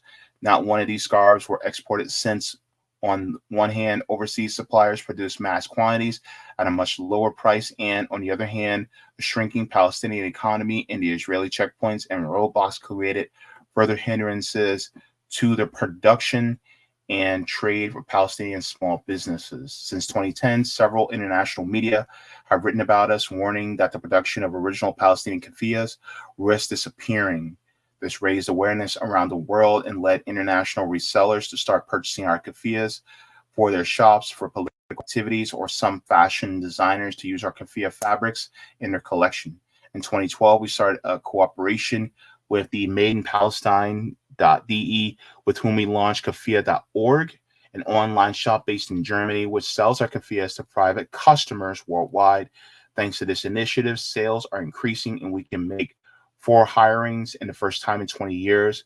With the support of MadeInPalestine.de and their customers worldwide, we hope to be able to produce again like in the 1990s, create more jobs in Palestine, and keep a vital symbolic tradition alive. So thank you so very much for that. Beautiful, beautiful, beautiful. Thank you guys so much for sending me that. So much appreciated. So, but yes, do what you can. Keeps talking about the facts, right? About what's going on. There are so many different resources out there. In fact, let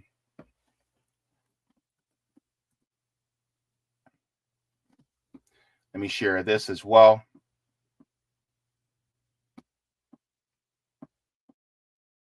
Watch this documentary and then get back to me. That's your homework assignment. Watch this documentary. I put it in the chat because y'all need to see that. It's by Abby Martin and Dan Cohen. Gaza Fights for Freedom. Okay? And you guys can watch it for free. No excuses. None. Okay? So, it also has subtitles in Turkish, Polish, Spanish, French, Arabic, and German. All right? You guys can watch on YouTube, Venmo, Arabic version, Spanish, German version, Japanese version. Okay? So, there you go. And I'll make sure to put this in the rock too. So you guys have that there. Fred Edward, you are a wonderful human being. Thank you so very much for sharing that too. And thank you for all the information, Hipcar. All right, so Bryce says, great documentary. I watched it a couple times in the past already. Good. Thank you so very much. All right. All right. So I'm going to head out. People keep calling me when I'm live. Anyway, by the way, later this week, I'll be doing the reading of Water in the Spirit, the ritual magic initiation of life of an African shaman. I will continue the reading for that. So we will continue in the reading for that as well. We're going to continue the reading of Laziness Does Not Exist by Dr. Devon Price. So I cannot wait to get into this. We're going to be continuing the reading of chapter 7. So tune in for that. And also continuing the reading of The Will to Change, Men, Masculinity, and Love by Bell Hooks. So we're going to be continuing that reading as well. So I cannot wait to get into this. We do education on here to try to expand our minds as well as expand our hearts on this channel. So thank you so very much for the people who are watching and many of you who are new. So welcome. Thank you so very much. I want to give a shout out to everybody that is also watching on Facebook, Twitch, Twitter, Rockfin, Rumble, and of course, YouTube. Without you guys, I would not be able to do this. If you guys have not already, you guys can go to my Substack at jbfont.substack.com. This gives you email notifications because the notifications on YouTube aren't as reliable as they should be. So go ahead and get that. So then whenever I go live, 15 minutes before, you'll get an email knowing, oh, JB is about to go live. Okay, so that is there. Also, I also have a merch store, just to let you guys know. I'm not sure if you know, but I do have a merch store. You guys can go to Bonfire and then just go to the JB Font store there. You guys can see some of the things I have. I also have a 4 Kisses hat. Just letting you know, it's there too. So just to let you know, I have that there as well. Also, I would like to say we are also trying to raise for our next action on Orlando RBN. So if you guys would like to, you guys can also donate to the Orlando chapter of RBN. We also have that. You guys can go into Cash App for that as well. We're trying to raise money. Right now, we're trying to focus on our next action. We're trying to raise $1,200. We're going to be doing another run for we're trying to do another run for care packages. So toiletry care packages. And if we can do a little bit, if we get a little bit more extra, then we can try to do some grocery gift cards as well. So thank you so very much to everybody for donating for that in advance. Please, if you can as well, if anything. So thank you so very much to everybody for tuning in. And it's like I always say, water your plants, water yourselves, leave the world better than you found them. And rest in peace to Aaron Bushnell. Please keep his family and his friends and comrades in your thoughts, in your hearts. If you are a religious person, keep them in your prayers. If you are an atheist, just keep them in your thoughts. And if you are, someone who wants to try to elevate the voices of the marginalized, the best way to really help also fight the good fight so that Palestinians can have liberation is to help try to change things here within the Imperial Core. Try to join different mutual aid groups so that we can build dual powers, so that we can truly change the system and rebuild it anew, so that we won't have a system that exploits people in other parts of the world as well. That's one of the best ways that we can do. Sometimes even just helping to give food to homeless people, or try to help our fellow neighbors so that they won't be evicted, is some of the best ways that we can do, just from a indirect way to help people who are abroad. So yeah, make sure to spay and neuter your pets. If you do have pets, and if you do want a pet, then try to get one from a shelter. Sometimes shelters will also give the pets away for free. Sometimes they won't charge you. So you also get a pet for free as well, if you can afford to. I'll say that. So thank you so very much to everybody for tuning in. I'll see you guys on the next one. Mwah. Forehead kisses to every single one of you. And free Palestine, free Haiti, free Sudan, free Congo, free Hawaii, free Puerto Rico, free Cuba. Free them all, people. Free them all. Thank you so very much for watching my channel, and I deeply appreciate it from the top and bottom of my heart. If you wish to support the channel further, so I can keep bringing you content that is educational and informative, you can become a patron on patreon.com/JBFont. You can find that link in the pinned comment or in the description below. No matter what you give, you'll be supporting independent media and education that helps make the world better. Thank you so much, and you can watch more of my content here. Mwah. Forehead kisses, and have a beautiful day.